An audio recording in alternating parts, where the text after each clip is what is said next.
Soros confessed in The New Yorker in 1995 that he had a messianic illusion, a sense of himself being superhuman, quote, since childhood, end quote.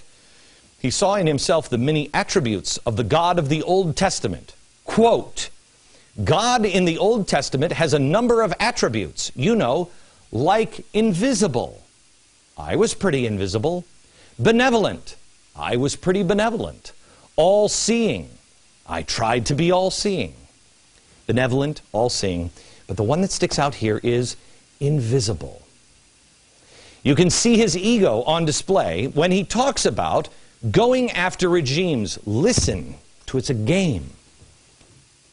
When you try to, let's say, improve society, you affect different people and different interests differently, and they are not actually commensurate.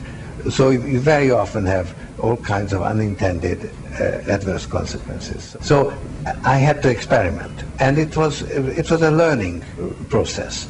The first part was this subversive activity, disrupting repressive regimes. That was a lot of fun, and that's actually what got me hooked on this whole enterprise. Remember, he believes, and so do many in his regime, that Fox News is a repressive regime. America is a repressive regime. He is turning lives and countries upside down and inside out, and he loves it. He says in his own words he got hooked. He has to feed the addiction. So he decides to go after the biggest market yet, America. Quote, the main obstacle to a new world order is America. You are the main obstacle to what he wants, which is an open society, a replacement for the republic. Well, what does that mean for you? Well, he's talked about it. First, a managed decline of the U.S. dollar. His words, not mine. So an orderly decline of the dollar is actually desirable. Does that sound good to you? Does it sound good to you? How much has the price of sugar gone up? How much has your gasoline gone up? Why? Why? Is there a shortage of sugar? No. Your dollar is being devalued. It is going down in an orderly way. Prices go up. Is that what you want? Let me play the clip that we just played one more time at the top of the hour. Listen to this. The question is whether we need, and whether Mr. Soros and his foundations can help to bring more foreign influence into the United States instead of relying on what is essentially a balance between Democrats and conservative Republicans. I think you put your finger on a very important flaw in the current world order, and that is that only Americans have a vote in Congress, and yet it is the United States that basically determines policy for the world. Okay. That is a flaw in the current setup. Okay, worthless dollar. Global citizens who are voting on who represents us and what we do. That's what George Soros and an open society looks like. When he's done with America, that's what you will have. Now, how does he achieve it? How does he achieve it? Well, we showed you these 5 steps last night. He's collapsing the economies. He is quite good at it, collapsing the economies. We showed you how he's doing it here in America. He's doing it over and over and over again, all of them. He's doing it, in his words, subversively. Subversively. 5 steps to control. You form a shadow government using humanitarian aid as a cover. Subversive activities. Well, he's doing that with OSI. We told you the shadow conventions. The puppet master is putting on a show. We've been an unwitting audience. Now the curtains are being lifted. We're exposing the extent of his reach. We see who he's surrounding himself with. The guy who's running his charitable arm is the founder of SDS, the guy who started SDS, which was responsible for all of the riots in the 60s. He's now the charity guy. You're seeing him build the shadow party. Again, his words, not mine. He funded the shadow party convention. For 3 days, this program has begun to lift the curtains. Well, where's the media? Most Americans will dismiss that he's not a big threat. This is a conspiracy. Or, with the millions of dollars that he spends, Glenn Beck is just lying. The shadow party, the shadow conventions. Like God, he's invisible. In his own words. In his own words, he called it subversive activity. This is his addiction. But it moves from there. Back in a minute.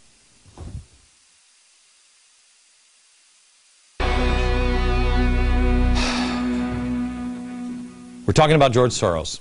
It is all there. It is all so well financed, so deeply ingrained that no one even notices it. And it is easy to dismiss, but please do not. The mainstream media does not expose it, and I know why. Look at the reach. Look at what you're up against. After my number 2 guy had a meeting with George Soros' number 2 guy about, 4 weeks ago, and they tried to convince me to shut up with a threat, he turns around and drops $1 million off at Media Matters, who coincidentally joins a boycott against me and my advertisers the very same day. What a coincidence. But they're not alone. Media Matters, MoveOn.org, Tides Foundation, Van Jones, boycott. Jim Wallace, a boycott. Who gets, SCIU and AFL-CIO are involved as well. Who gets money from George Soros? Soros, Soros, Soros, Soros. No connections that we know of here. Is that a coincidence?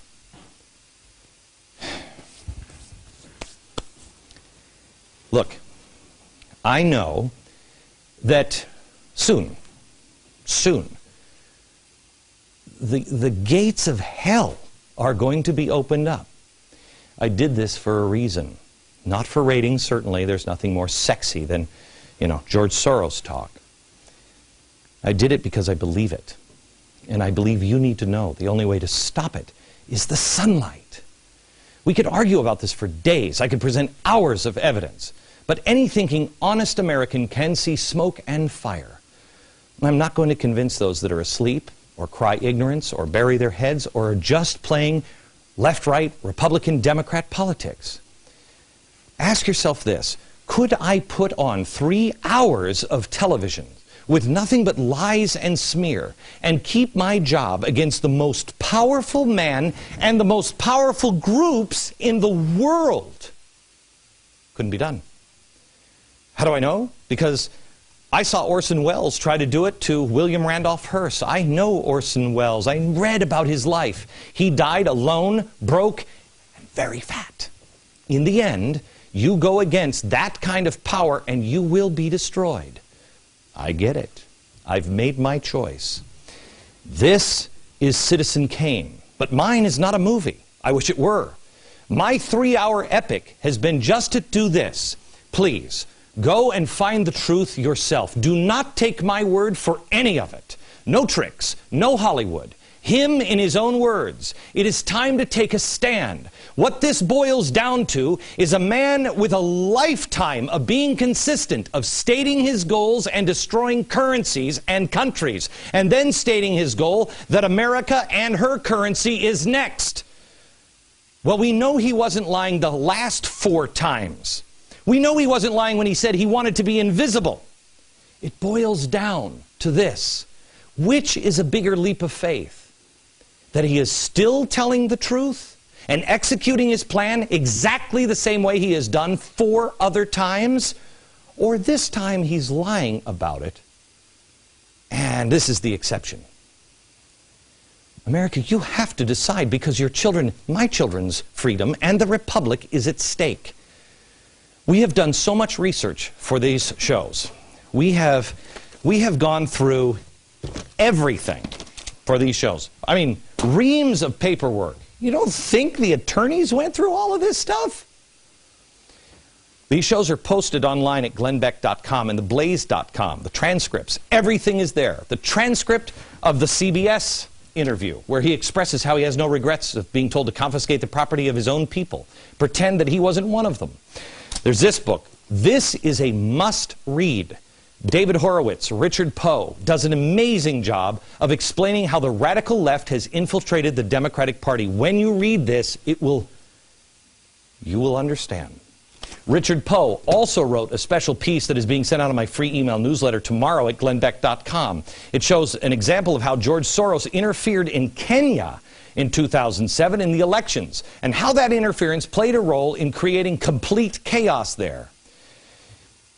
I want you to also do this. You don't listen to anybody, and you just don't listen to what somebody says about something, and take my word for it, or his word for it. Look for the original documents and the original reports. This is a document from the Committee of Un-American Activities, 1961. We talked about it a little bit yesterday. It features an essay explaining the radicals' top-down, bottom-up theory. This was never supposed to be released. It was. We found it on microfilm in the public library. I'm going to put a copy out of it at theblaze.com or glennbeck.com. You'll see it, but go to your library, see if you can get a microfilm copy of it. And finally, don't read just one point of view. Please. Read the arguments. Decide for yourself. You've got George Soros on An Open Society. You have this one from George Soros. You have Alchemy of Finance. You have so many books on George Soros that you can read yourself. Read his point of view. Arm yourself with information. There is no harm in reading what the man has to say, because it exposes him more than anything else. But there are other crucial steps that I'd ask you to take. And I'll outline those next.